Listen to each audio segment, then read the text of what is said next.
let's talk about ancient Egypt. I've been looking into a lot of, talking to Dr. Greer, we talk a lot about 0-point energy. Yeah. I've been looking into 0-point energy, free energy. I've been researching it. Yeah. Looking into the Nikola Tesla stuff, and it sounds like Nikola Tesla got his information somehow from ancient Egypt. A lot of people say that the pyramids were some type of a power plant. Yes. Not all the pyramids, some of them.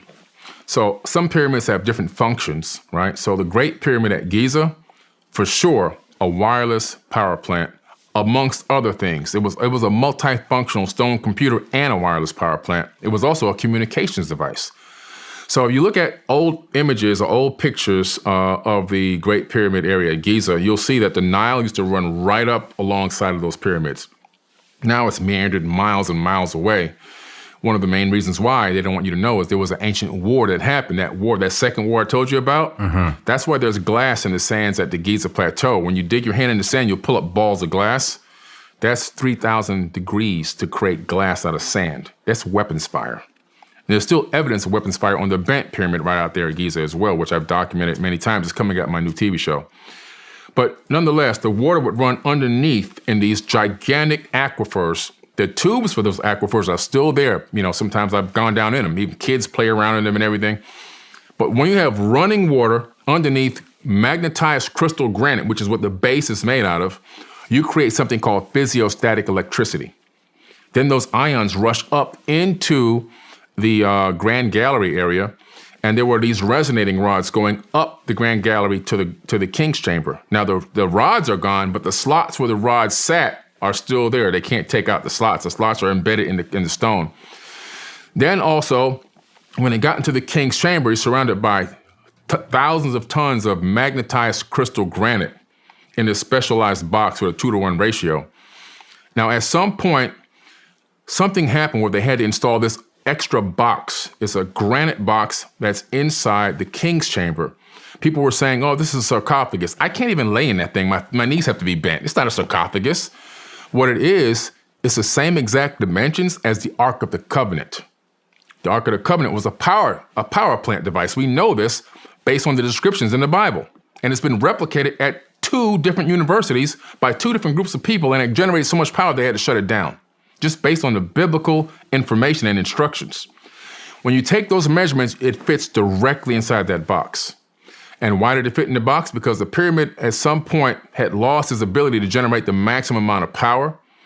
And so that was needed to add an extra piece to fix the problem. And that's exactly what they did. Then the energy would shoot up through the apex. The obelisks are all made of crystal granite. What do you mean the obelisk? What is that? Those giant stones that stand up with the points at the top? Okay. Those are obelisks. Okay. They're all around the region.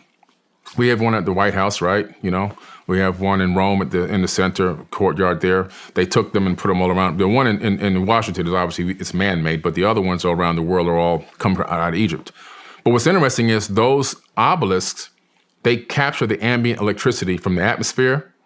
And then if you have something called a JED, it looks like a Tesla coil. I'll send you some photos of this stuff so you can utilize it.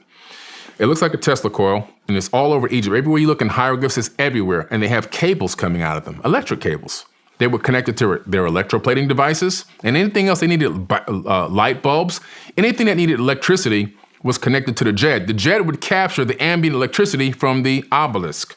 The obelisks were like electric wire poles in your neighborhood, basically, but just doing it all wirelessly. And by that method, they were able to transmit the wireless energy all around the region. And the JEDs would capture that energy and they can power whatever they wanted. And so, now what's also interesting about the Great Pyramid, a small amount of that water would be pushed up into the pyramid and down into the Queen's Chamber. Now, the Queen's Chamber, when you analyze it and look at it and look at the x-rays of it, you discover something interesting. It operates like an electrolysis machine. Why electrolysis?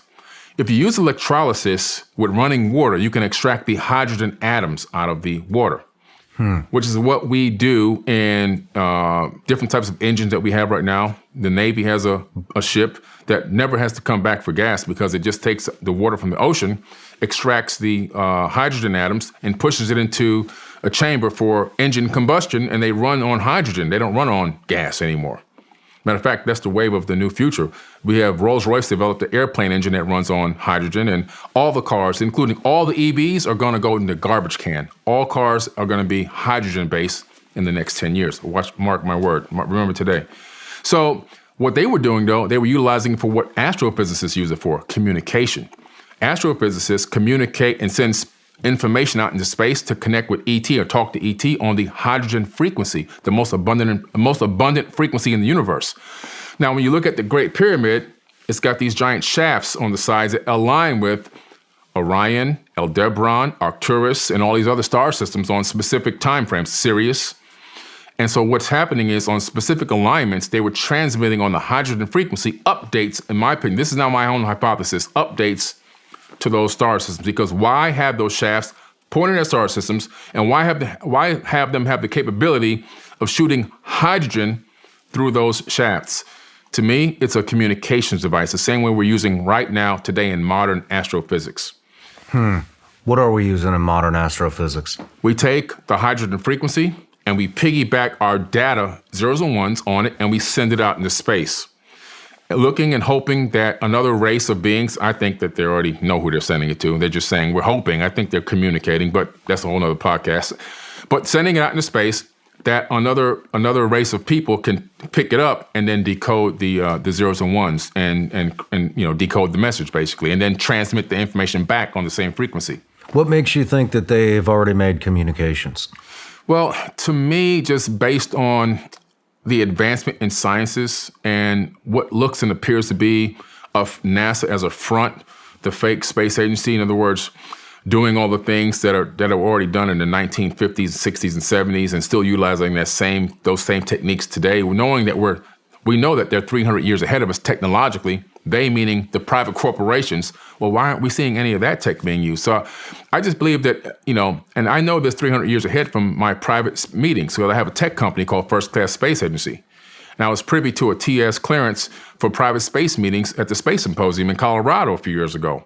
And in this room, I'm sitting there with some of the top tech companies in the world in space, travel, and also ancillary parts for space, like radiation hardened computer circuits and everything else. And they're all talking about how advanced they are. And the number is 300 years ahead of the general population. So if they're 300 years of the general population, 300 years ahead, then what in the world are we doing with chemical rockets going up into space and all this kind of crazy stuff? Mm-hmm. So to me, when they say that they're communicating, I say, let me extrapolate a little bit more. They're trying to communicate. Let me extrapolate. You are communicating. It's just the way I decode it is there's something going on. They've probably made some kind of a type of contact at some point because they keep transmitting nonstop, up and down, nonstop. There's even a dish on the moon that we transmit via laser information to every single week. Who are we talking to on the moon? This has been going on for decades.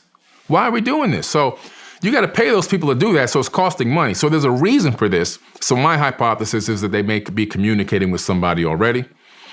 But I do believe that's what the Great Pyramid was used for, power generation. And when I say other things, you can calculate based on the base size of the pyramid and the height and the size of most of the stones average. You can actually calculate a lot of things. You can calculate the distance of the Earth to the moon, the distance of the Earth to the sun. You can calculate the speed of the Earth on its own axis. Hold on. How can you calculate all this? Well, I have all these calculations broken down, which have been analyzed by college professors, and they're blown away.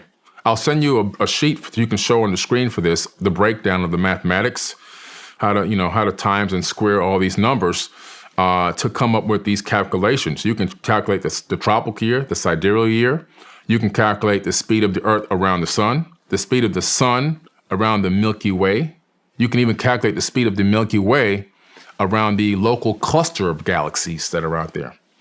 All this can be calculated by the construction. This is the brick masonry. This is the Freemasonry encoded into the Great Pyramid. This is the Mason information. It's all about astrophysics. It's all in there. It's all built into the pyramid, all in the construction process. Now think about that knowledge you have to have.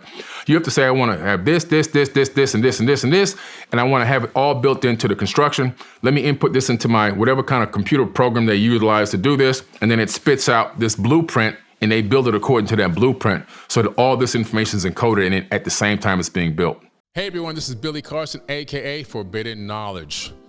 I want to tell you about an amazing online academy that I created in order to help people become the best version of themselves. If you're into self-improvement, if you're into financial literacy, entrepreneurship, ancient wisdom, all those amazing teachings, I put them all in one place. Over 150 hours of amazing teachings in one place called the Forbidden Knowledge Academy. You can simply get there by going to 4bkacademy.com.